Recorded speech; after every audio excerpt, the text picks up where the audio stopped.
Hi, I'm Indiana personal injury attorney David Holub. Here's the question we have been hearing lately. Can we sue over the COVID-19 infection or death? A few months ago, no person would have considered asking an attorney if they could sue over getting a COVID-19 infection. But now it is the question people are asking us.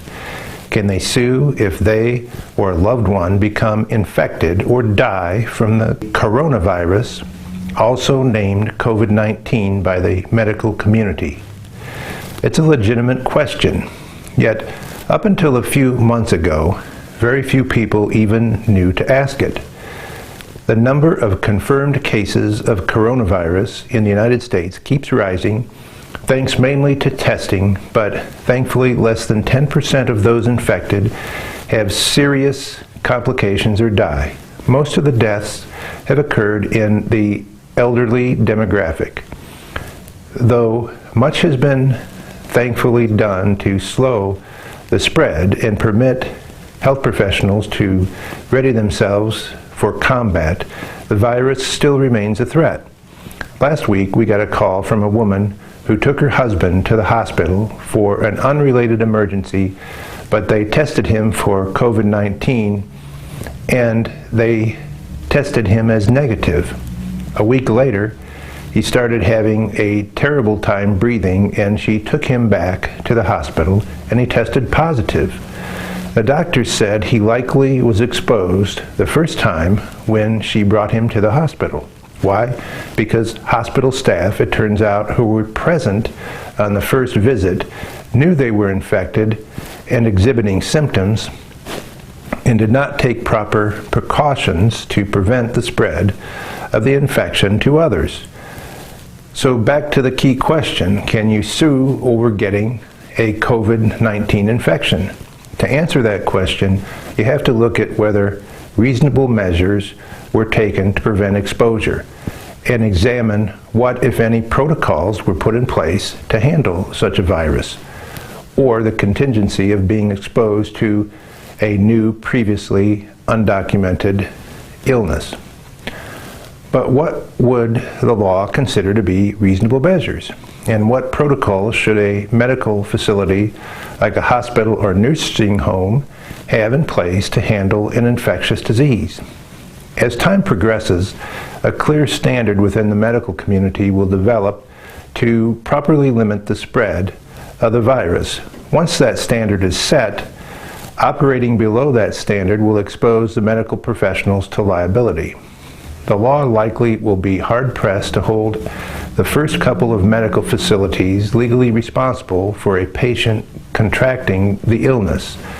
Think of it much like giving a dog owner the benefit of the doubt if their dog has never bitten anyone before. But once that dog has a first bite, the law will impose on the dog owner a legal duty to contain the dog and protect people from that second bite. As the medical community establishes clear protocols to contain the virus, if those protocols aren't followed, in other words, the facility does not use reasonable care, then facilities ignoring containment requirements are going to end up on the wrong side of a lawsuit. The question shouldn't be if you can sue over coronavirus infection or death, but if you can win a lawsuit. Today, there are well-established procedures to prevent MRSA infections, which are hospital-acquired infections. At one point in time, such standards did not exist. MRSA now is a well-recognized risk, and there are well-recognized routines providers must follow to prevent such infection. When a provider breaches the MRSA standard practice rules and an infection happens, a lawsuit will follow. It was not so clear when everyone was first learning about the risks of MRSA infections. With COVID-19, the methodology to prevent infection is still evolving. At first, we were told to forget wearing a mask. Now, we are told wearing a mask would be a good thing.